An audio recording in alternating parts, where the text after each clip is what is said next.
लगातार बढ़ रही मरीजों की संख्या जिला प्रशासन के लिए चुनौती खड़ा कर रही हैं। ऐसे में संक्रमण के बचाव और उसके फैलाव को रोकने के लिए प्रशासन के द्वारा क्या कदम उठाए जा रहे हैं, इसकी कोरोना से संबंधित सारी जानकारी के लिए हमारे साथ हैं जिलाधिकारी डॉक्टर मंडानतकर। सर, आपका जेएमडी न्यूज़ में स्वागत है। सर, सबसे पहला सवाल कि उरई नगर में और इसके संक्रमण और फैलाव को जैसे हम रोक रहे हैं, आप कोशिश कर रहे हैं, तो क्या आपने रणनीति तैयार कर रखी है? देखिए, हम लोग सबसे पहले तो हम पब्लिक से यही अनुरोध करते हैं कि इसमें आपको भय होना तो स्वाभाविक है, पर इससे आतंकित ना हो, पैनिक ना करें। तो सबसे पहला चीज़ यही मैं कहूँगा पब्लिक को। दूसरा, जैसे ही हमारे पास केस मिलता है तो सबसे पहला काम जो हम करते हैं कि उस केस से संबंधित जितने लोग होते हैं उनको हम लोग ढूंढते हैं, जिनको हम कॉन्टैक्ट ट्रेसिंग कहते हैं।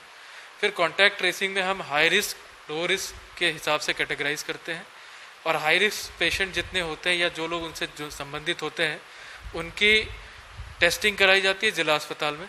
जिला अस्पताल वहाँ उनके सैंपल कलेक्ट करके भेजता है मेडिकल कॉलेज में।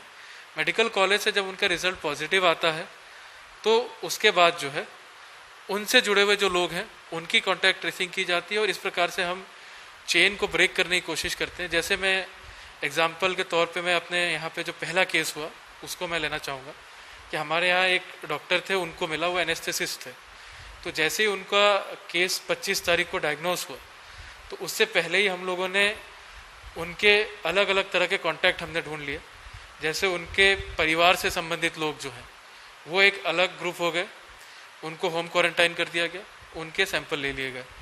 उनके ऑपरेशन जितने उन्होंने किए उससे जो जुड़े हुए लोग थे, पीएल कमला में उन्होंने हॉस्पिटल ऑपरेशन किया और राजा राम में उन्होंने ऑपरेशन किया, तो वहाँ जो संबंधित डॉक्टर और ओटी स्टाफ था उनको हम लोगों ने होम क्वारंटाइन किया, उनके सैंपल कलेक्ट किए। तीसरे केस वो लोग हुए जो उनके साथ ड्यूटी में सामान्यतः उनसे मिले थे, जैसे मेडिकल कॉलेज में या जिला अस्पताल में, उनको हमने क्वारंटाइन किया और उनके सैंपल कलेक्ट किए। अब जब उनके सैंपल का रिजल्ट आया तो हमने पाया कि उनकी पत्नी पॉजिटिव आई और उनके बच्चे जो हैं वो नेगेटिव थे, तो वहाँ वो स्रोत बंद हो गया। उनकी पत्नी से जुड़े हुए लोगों को हमने ढूंढा और उनकी सैंपलिंग और टेस्टिंग कराई। फिर जैसे ओटी स्टाफ में एक ओटी मेंबर जो है पॉजिटिव आ गया, तो हमने ओटी मेंबर जो था उसके पूरे एरिया को कॉर्डन ऑफ कर दिया, वहाँ सैनिटाइजेशन किया, और वहाँ उसके आस पड़ोस के लोग प्लस उसके परिवार और उससे जुड़े हुए लोगों की हमने टेस्टिंग कराई। वो सारे इस समय नेगेटिव आ गए, तो वो रूट हमारा चेन ब्रेक हो गया, वहाँ हम आगे वो कॉन्टैक्ट नहीं ढूंढ पाए। फिर हमने इस बात पे ध्यान दिया कि जो मेडिकल से जुड़े हुए लोग थे, चूँकि मेडिकल सर्विसेज भी चल रही, उन सब के टेस्ट आए, वो भी नेगेटिव आ गए। आज वो क्वारंटाइन पूरे करके जो है ड्यूटी में लग गए। अगला हमने ढूंढा कि जब हमें और नहीं मिल रहा तो हमने ये ढूंढा कि जिन पेशेंट्स के ऑपरेशन उन्होंने किए हैं उन पेशेंट्स की टेस्टिंग की जाए, वो पेशेंट्स नेगेटिव आ गए। फिर हम लोगों ने फिर अगला स्टेप लेते हुए जो उस पेशेंट्स के रिलेटिव थे, पति हो गए या उनके सास ससुर जो उनके साथ आए थे, उनकी हमने टेस्टिंग कराई। उसमें एक पेशेंट अभी पॉजिटिव आया है जिसको पूरे परिवार को क्वारंटाइन किया गया है, और उसके परिवार से जुड़े हुए लोगों की सैंपल 5 तारीख को भेजी गई, अभी तक उसके रिजल्ट अवेटिंग है, आ रहे हैं। तो ये इस प्रकार से जैसे ही पेशेंट हमारे सामने आता है तो पहले तो हम उसके कॉन्टैक्ट ट्रेसिंग करते हैं। इसके अलावा जो हमारे साथ हमारी टीम है, कंटेनमेंट टीम होती है, जिसमें आशा, आंगनवाड़ी और नगर पालिका के स्टाफ रहते हैं, ये हर घर में जाके 5 चीज़ें पूछती है कि आपको सर्दी बुखार खांसी तो नहीं रहा है पिछले 15-20 दिनों में, या आपके घर में कोई व्यक्ति बाहर से आया है, या आप किसी ऐसे व्यक्ति कांटेक्ट में आए हैं जो कि संक्रमित रहा हो या जो बाहर से सफ़र करके आया हो। ऐसे ट्रेसिंग लगभग हम लोगों ने 20-25 हज़ार घरों में की है। उनमें 20 लोग मिले थे, उनमें एक व्यक्ति, एक औरत मिली थी, उसके पॉजिटिव सिम्टम्स भी थे और उसके कॉन्टैक्ट हिस्ट्री भी मिली। तो उसके बाद जो है हमने उसकी भी ट्रेसिंग कराई और उससे संबंधित लोगों की अभी ट्रेसिंग चल रही है। फिर हमने डायलिसिस के पेशेंट्स की कराई, क्योंकि डायलिसिस बहुत ज़रूरी है। हमें ऐसा लगता है कि कोविड-19 से हो सकता है कम लोगों की मृत्यु हो, किंतु डायलिसिस से ज़्यादा होगी। तो डायलिसिस के सारे पेशेंट्स का हमने कराया और हमने ये कोशिश किया कि हमारे सारे डायलिसिस यूनिट चलते रहें। तो इस प्रकार से नगर पालिका की टीम को लगाते हुए पुलिस की टीम भी कॉन्टैक्ट ट्रेसिंग करती है। तो कॉन्टैक्ट ट्रेसिंग में पुलिस की टीम का ये रोल रहता है कि वो सारे लोगों के फ़ोन नंबर ले लेते हैं और उस फ़ोन नंबर को पिछले 20 दिन में किस किस क्षेत्र में वो गए हैं, क्या वो हमारे जनपद में रहे हैं, उनके टावर लोकेशन निकाल के वो निकालते हैं कि वो कहाँ कहाँ बाहर से होके आए हैं। तो इस प्रकार से हम कॉन्टैक्ट ट्रेसिंग करते हैं और कोशिश करते हैं कि कंटेनमेंट हमारा बना रहे। सर, जो एक डायलिसिस पेशेंट जो निकल के आया है वो एक अलग केस था कि एक चेन उसमें मतलब एक नई उसने खड़ी करी है, तो इसको लेकर सर क्या एक नई रणनीति फिर बनानी पड़ी होगी? जैसे डायलिसिस के लिए केसेस हमने 18 लोगों को भेजे, एक सैंपल पॉजिटिव आया, तो पहले हमने उसके संपर्क में जितने लोग थे उनकी सैंपलिंग हमने कराई, उनके भाई हो गए, उनके परिवार के लोग हो गए, उनकी जो धर्मपत्नी है और परिवार के और लोग हैं, अन्य लोग जिनसे वो मिला है, किराने के शॉप में था तो और किससे मिला होगा, उन सब के हमने कांटेक्ट निकाले। लो कांटेक्ट रिस्क और हाई कांटेक्ट रिस्क को हमने लिया और उसके बाद हम लोगों ने जो हाई कांटेक्ट रिस्क थे उन सब की सैम्पलिंग कराई तो वो नेगेटिव पाए गए। फिर बाद में हमें ये जानकारी हुई कि ये पेशेंट जो है ये KGMC में SGPGI में 27 मार्च को गए थे। तो हम फिर चूँकि इनके सारे कॉन्टैक्ट्स नेगेटिव आ गए तो हम ये अज्यूम कर रहे हैं कि मोस्ट प्रोबेबली क्योंकि जो भी डायलिसिस का पेशेंट होता है वो इम्यूनो कॉम्प्रोमाइज होता है, ये इनको शायद संक्रमण वहीं पर हुआ था। सर, जैसे कि जिला प्रशासन पर आरोप लगते हैं कि जो मरीज हैं उनके सही आंकड़े नहीं बताते हैं, मीडिया के सामने एक असमंजस की स्थिति रहती है कि कितने केसेस गए हैं, क्या आंकड़े निकल के आए हैं, कितने पॉजिटिव हैं, कितने, तो एक तरह से क्लियर नहीं रहता है, ऐसा क्यों? देखिए, जब से पहला केस हमारे पास आया है हमें ऊपर से इंस्ट्रक्शन ये था कि कोई भी इंडिविजुअली जो है अपने जो है किसी भी प्रकार से PC वगैरह करके, ताकि जो गवर्नमेंट के जो नियम्स हैं या जो गवर्नमेंट ने इंस्ट्रक्शन पास किए वो एक रूप रहें। तो जैसे ही हमारा पहला केस आया तब से हम लोगों ने लगातार लोगों को ब्रीफ करना शुरू किया है।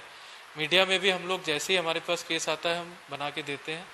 हम उस पेशेंट के डिटेल जो है वो कोशिश करते हैं कि कम से कम जो है दें, लेकिन उसके बावजूद भी हम लोगों ने जो लिस्ट है लोगों की और वो कहाँ रहते हैं ये हमने मीडिया को दिया हुआ है और हमने सोशल मीडिया में भी इस बात को दिया है ताकि उस व्यक्ति के नाम को पढ़ के और उसके मोहल्ले को देख के लोग अपने आप को सुरक्षित रख सकें और उसी प्रकार से अगर कोई उससे कांटेक्ट में आया है तो वो सामने आ जाए।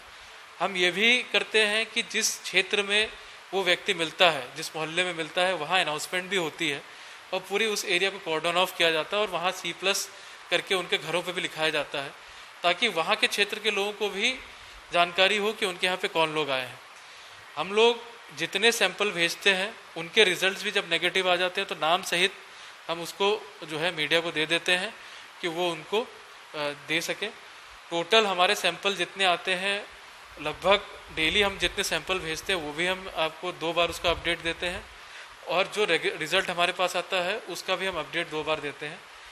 इंडिविजुअल नाम हम लोग जो है स्वयं से मीडिया में नहीं कहते हैं पर उसकी सूची सबके पास उपलब्ध हमने करा दी है, सोशल मीडिया में भी और मीडिया में भी, मोहल्लों के साथ। तो हम बस इतना ध्यान रखते हैं और पब्लिक से यही अपील करते हैं कि लोगों के नाम हम इसलिए बताते हैं ताकि लोग जो है जो उनसे जुड़े हुए हैं वो सामने आ जाए, परंतु इस बात का ध्यान रहे कि कोई किसी प्रकार के उनकी निजी सूचना को वायरल न करे और जितना हो सके शालीनता से उनके साथ व्यवहार करें। वो पेशेंट है, कल को कोई भी पेशेंट हो सकता है और पेशेंट को हमें इस प्रकार से ट्रीट नहीं करना है कि वो कहीं से जो है जिस तरह जैसे पहले HIV के पेशेंट्स के साथ होता था कि संक्रमण पाते ही जो है उसके साथ बहुत ज़्यादा भेदभाव किया जाता था। तो हमें भेदभाव नहीं करना है, हमें एक दूरी बनाते हुए अपने आप को सुरक्षित रखते हुए एक अच्छा नागरिक होते हुए सूचना को जब हमारे पास आ गई कि ये व्यक्ति हमारे मोहल्ले का है, ये जुड़ा हुआ था, हम सामने आ जाए। अगर हम उससे जुड़े हुए हैं, अगर उससे जुड़े हुए नहीं हैं तो उससे दूरी बना लें और दूरी बना के अपने आप को सुरक्षित रखें और अपने परिवार को सुरक्षित रखें। सर, एक जो कोरोना जांच के लिए यहाँ से जितने भी सैंपल्स जाते हैं उसमें से किसी टेक्निकल वश कई रिजेक्ट भी हो जाते हैं, तो जो रिजेक्ट हो जाते हैं उसको लेकर फिर से प्रश्न चिन्ह खड़ा हो जाता है कि उनका क्या दोबारा उनकी सैंपलिंग प्रशासन करवाता है? जितने पेशेंट रिजेक्ट होते हैं उनकी रीसैम्पलिंग कराई जाती है और रीसैम्पलिंग फिर झांसी मेडिकल कॉलेज जाता है। तो सर, अगर जनपद में किसी को भी अगर अपना कोरोना का जांच कराना हो, किसी भी नागरिक को, तो उसके लिए क्या करना पड़ेगा उसको? देखिए, आज के समय में हमारा लोगों से यही वो रहेगा, गुजारिश रहेगी कि जो मैंने 5 चीज़ पहले बताए कि सर्दी, खांसी, सूखी खांसी, बुखार अगर आपको ज़्यादा हो रहा है और साथ ही साथ आपका कांटेक्ट हिस्ट्री है किसी पेशेंट से या आप कहीं ना कहीं बाहर के किसी व्यक्ति से मिले हुए हैं, तो आप ज़िला अस्पताल में अपने आपको कांटेक्ट में आए। वहाँ से फिर जो है अगर असेसमेंट किया जाएगा और अगर आपको पाया जाता है कि ये सिम्टम्स आपके कोरोना से मैच कर रहे हैं तो आपकी सैम्पलिंग कराई जाएगी। और अगर आपको ये सिम्टम्स कम मात्रा में है या आपको लगता है कि बहुत ज़्यादा नहीं है तो आप होम क्वारंटाइन को ज़रूर फॉलो करें। अगर आप सामने नहीं आ रहे हैं तो होम क्वारंटाइन को ज़रूर फॉलो करें। होम क्वारंटाइन में आप इस बात का ध्यान रखें कि आप अलग कमरे में रहें और जो आपको सर्व करने वाला व्यक्ति वो सिर्फ एक ही रहे, आपके बर्तन इत्यादि सब अलग हो जाएं और इसके साथ जो आपके कपड़े वगैरह है वो आप स्वयं धोएं उसको, और ग्लव्स और मास्क का सदैव इस्तेमाल करें ताकि वो दूसरे व्यक्ति जो आपके परिवार में जुड़ा हुआ है उसको ना फैले। पर हम आपको यही कहेंगे कि आपको कहीं भी जो शुरू में मैंने 5 बातें बताई आप कहीं ना कहीं उससे अगर जुड़े हुए हैं तो प्लीज़ आप ज़िला अस्पताल में बताएं आपका सैम्पलिंग करना है या नहीं करना है, आपके सिम्टम्स के हिसाब से हम लोग डिसाइड करेंगे। सर, एक सबसे बड़ी चीज़ इस समय जो गैर प्रांत से मजदूर हैं वो वापस आ रहे हैं, उनके लिए सर प्रशासन किस तरह की सुविधा दे रहा है? और उसके बाद जब वो एक पीरियड पूरा करने के बाद, क्योंकि वो बेरोजगार हैं, तो उसके लिए क्या कदम उठाए जाएंगे? देखिए, हम लोग के यहाँ जो लोग आ रहे हैं इस समय बहुत भारी मात्रा में लोग आ रहे हैं। हमें उम्मीद है कि लगभग 20,000 लोग हो सकता है या 20,000 अगर लोग हैं तो लगभग 10,000 परिवार हो सकता है कि वापस आए हमारे यहाँ पे। ऑलरेडी जो हमारी जनसुनवाई.up.in का वेबसाइट है उस पर 10,000 से ऊपर लोगों ने रजिस्टर किया हुआ है और पिछले 2 दिनों में जो हमारे ट्रेन से हमें जो सूचनाएं प्राप्त हो रही हैं आने के लोगों की वो लगभग 2,500 से 3,000 की है। हो सकता है कि आने वाले समय में और भी लोग आएँ। तो उन लोगों से हमारा यही रिक्वेस्ट है कि पहले हमारे जो तहसीलों में स्क्रीनिंग सेंटर्स बने हुए हैं अलग अलग जगहों पे, आप वहाँ पर आएँ। जब वो बस या ट्रेन के माध्यम से आते हैं तो उनको तो हम लोग अपने यहाँ सीधा स्क्रीनिंग सेंटर्स ले जाते हैं। स्क्रीनिंग सेंटर्स में उनके प्रिलिमिनरी जांच की जाती है और जो उनके सिम्टम्स की चीज़ें हैं वो उनसे पूछे जाते हैं। अगर वो पॉजिटिव पाए जाते हैं या सिम्टोमेटिक पाए जाते हैं तो उनके लिए फिर क्वारंटाइन की व्यवस्था की जाती है। जो सिम्टोमेटिक नहीं है उनसे एक शपथ पत्र भराया जाता है होम क्वारंटाइन के लिए और उनको घरों में भेज दिया जाता है होम क्वारंटाइन फॉलो करने के लिए। होम क्वारंटाइन के नियम जैसे मैंने आपको बताया कि आप किसी भी प्रकार से जो है घर में एक व्यक्ति के अलावा और कोई व्यक्ति बाहर ना निकले और बाकी लोग घरों में रहें। घरों में भी आपस में दूरी बना के रखें। कोशिश करें कि आप 21 दिन का क्वारंटाइन के लिए कहा गया तो 21 दिन क्वारंटाइन करें। हर घर के सामने हम चस्पा कर रहे हैं कि ये होम क्वारंटाइन वाला व्यक्ति है। अगर कोई व्यक्ति बाहर निकलता है तो आप लोग व्हाट्सएप के माध्यम से या हमारे कंट्रोल रूम्स में सूचना दीजिए। अगर व्हाट्सएप पे हमारे पास फ़ोटो इत्यादि आती है तो उनके खिलाफ FIR भी दर्ज कराया जाएगा।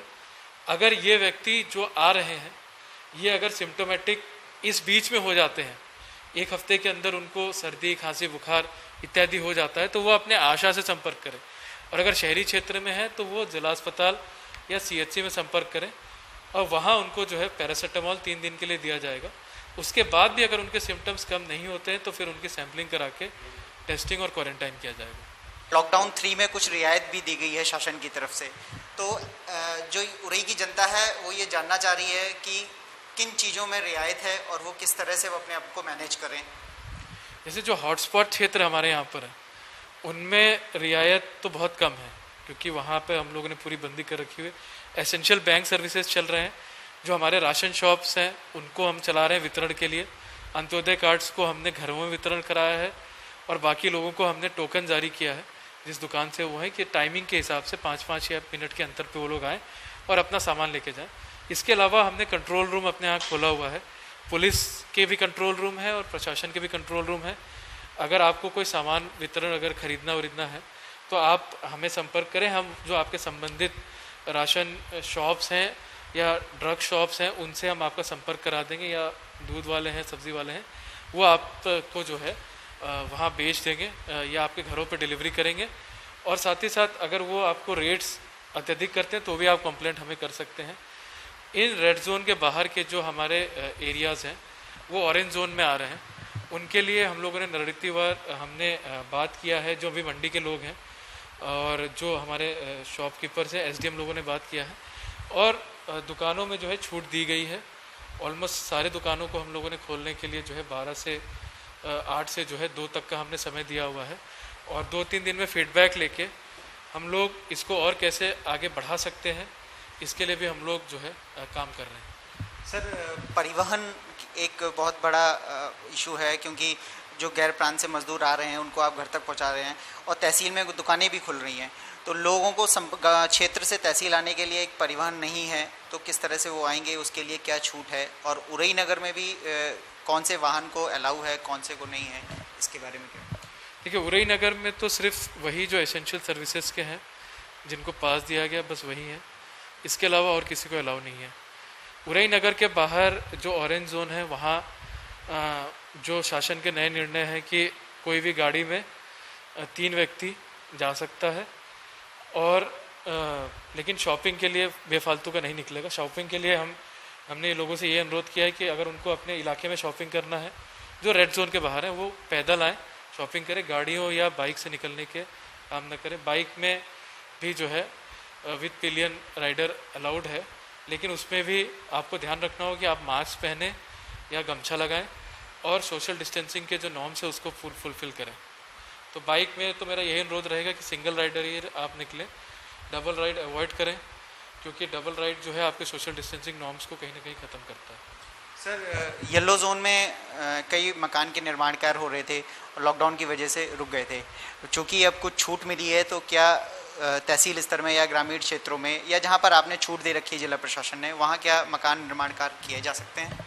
जी, मकान निर्माण कार्य किए जा सकते हैं, लेकिन उसमें आपको जो है सोशल डिस्टेंसिंग के नॉर्म्स, सैनिटेशन के नॉर्म्स, लगातार हाथ साफ रखना, लोगों को मास्क पहनना और एक दूसरे से दूरी बनाए रखना, वो अगर आप करते हुए करेंगे तो आपको काम अलाउ किया जाएगा। सर, उरई क्षेत्र में ग्रामीण क्षेत्र भी लगता है, और इस बफर जोन में कई ऐसे निर्माण कार्य हैं, जैसे गुटखा है, बीड़ी के उद्योग हैं, छोटे मझोले कामगार हैं जो अपना दैनिक से अपनी रोजी, तो उनके लिए सर क्या दिशा निर्देश रहेगा? देखिए, बफर जोन के लोग अपना काम कर सकते हैं, उनमें कोई दिक्कत नहीं है, बस जो सोशल डिस्टेंसिंग के नॉर्म्स है उनको फॉलो करें। उनकी जो बिक्री इत्यादि होनी है सामान की, उसके लिए जो है अगर व्यापारी बफर जोन के बाहर का है और उसके पास इत्यादि है, तो वो अपनी शॉपिंग उस हिसाब से कर सकते हैं, और उनके दुकान, उनको कोई दिक्कत मेरे ख्याल से इस प्रकार की नहीं होगी। सर, इस समय किसानों के लिए गेहूं खरीद चल रही है, और गेहूं खरीद की मंडियां जो हैं लगभग कई बंद हो रखी हैं, तो किसानों के लिए बड़ी विषम परिस्थिति है, तो इसके लिए प्रशासन आगे कोई नया रणनीति बनाई हो या कोई तरीका निकाल रहा हो? देखिए, किसानों से हमने पहले भी बात किया था कि किसानों का जो रजिस्ट्रेशन होता है वो आपका जो है CHC के माध्यम से होता है, कॉमन सर्विस सेंटर्स के माध्यम से। तो कॉमन सर्विस सेंटर हमारे यहाँ लगभग 450-500 है, उनको हमने अलाउ कर दिया है ताकि कोई भी किसान अपना पंजीकरण करा सके। लगभग 100 के आसपास हमारे अब सेंटर्स खुल गए हैं, 90 हैं सेंटर्स, और हमने कोशिश की कि हर अलग अलग क्षेत्र में खुल सके और उनको चलाने की भी कोशिश की। कई जगहों पे दिक्कत है, इस बात को मैं मानता हूँ, लेकिन हमारे 95% सेंटर्स चल रहे हैं, तो वहाँ हम ये कोशिश करते हैं कि वहाँ पे सोशल डिस्टेंसिंग के नॉर्म्स, और जो आपको टोकन मिल रहा है उस टोकन के डेट पर अगर आप आ रहे हैं तो आपकी खरीद बिना दिक्कत के आपको हो जाएगी। कुछ प्राइवेट मंडीज़ को भी हमने जो है अलाउ कर दिया है, जो हमारे रेड जोन के बाहर हैं। उन मंडीज़ में हमने बस ये नियम रखा है, वहाँ के मंडी के जो गल्ला व्यापारी हैं उनसे बात करके कि फर्स्ट हाफ में जो है वो किसान जितने हैं वो आ जाएं, ताकि सेकेंड हाफ में रोक के सिर्फ उनका जो है बिक्री और छनाई इत्यादि का काम है वो होके फिर 5-6 बजे तक जो हमारे गाइडलाइन है उसके तहत वो बंद हो सके। सर, जैसे कि कोविड-19 महामारी धीरे धीरे पांव पसार रही है और जनता को जागरूक भी किया जा रहा है, जनता खरीदारी के लिए भी आ रही है, लेकिन जिला प्रशासन की कार्रवाई से जनता बच सके, इसके लिए वो किन चीज़ों का ध्यान रखे जिससे उसको ये सब रियायत मिले? देखिए, पहला तो मेरा पब्लिक से ये अनुरोध है कि जब ज़रूरी हो तभी बाहर आएँ, अन्यथा की स्थिति में बाहर आना अवॉइड करें। जब भी आप बाहर आएँ तो आप मास्क ज़रूर लगाएं, चाहे कपड़े का मास्क लगाएं या कोई भी लगाएं। अगर आपके पास कपड़े का मास्क है या आपके पास अच्छे मास्क नहीं तो आप गमछा, चूँकि बुंदेलखंड में लोग गमछा ज़रूर लेके चलते हैं, तो गमछा उसको 3 लेयर में करके ओढ़ लें, और उसके बाद वो जैसे ही जो है शॉपिंग में जाएं तो 1 मीटर से ज़्यादा की दूरी रखें। लगभग आप समझ जाइए कि 2 मीटर रहे तो सबसे बेस्ट है, वरना 1 मीटर का डिस्टेंस मेंटेन रखें, और ज़्यादा एक दूसरे से बातचीत न करें। जो सामान वामान लेना है लें, और घर वापस आते ही जो है जो सामान है उसको आप सैनिटाइज करें, अपने हाथ वगैरह को सैनिटाइज करें तुरंत। और अगर आपके पास सीधे बाथरूम जाएं और नहा के अपने कपड़े को गुनगुने पानी में धो के, अगर आपके कपड़े का मास्क है तो उसको भी गुनगुने पानी में धो के आप सूखने के लिए रख दीजिए। 2 सेट ऑफ मास्क रखें, अगर आपने गमछा लगाया तो उसको भी धो दें। तो 2 सेट रखिए हर चीज़ का, और कोशिश करें कि कम से कम आपका एक्सपोजर हो, आपके परिवार के लोगों का एक्सपोजर हो। तो घर परिवार से जितने कम लोग हो सके वही बाहर जाएं, और आप जो नियम है, जो गाइडलाइंस है, उनको फॉलो करें।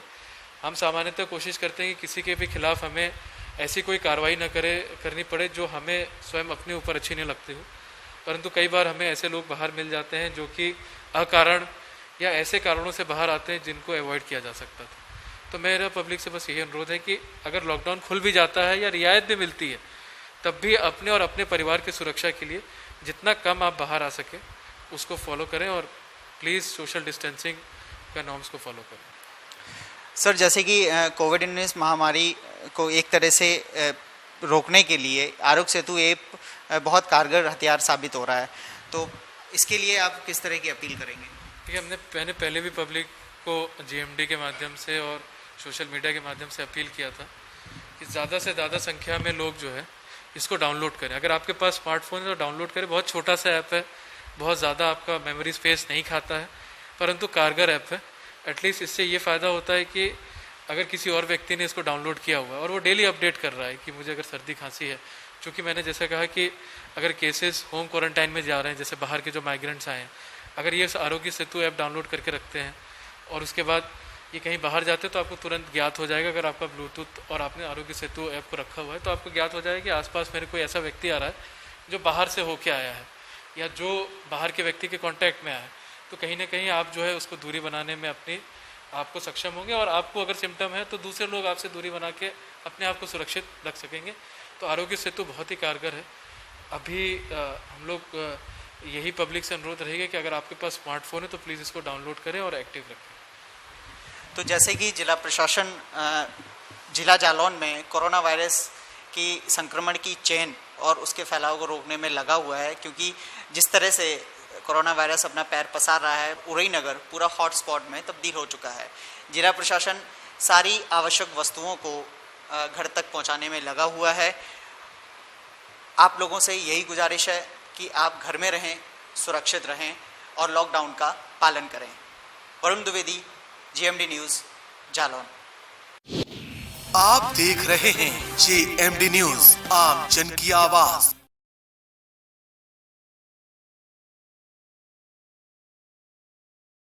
के दुबे पद्मेश का नमस्कार। अब हम आपको प्रत्येक रविवार को आपकी समस्याओं का करेंगे समाधान, जो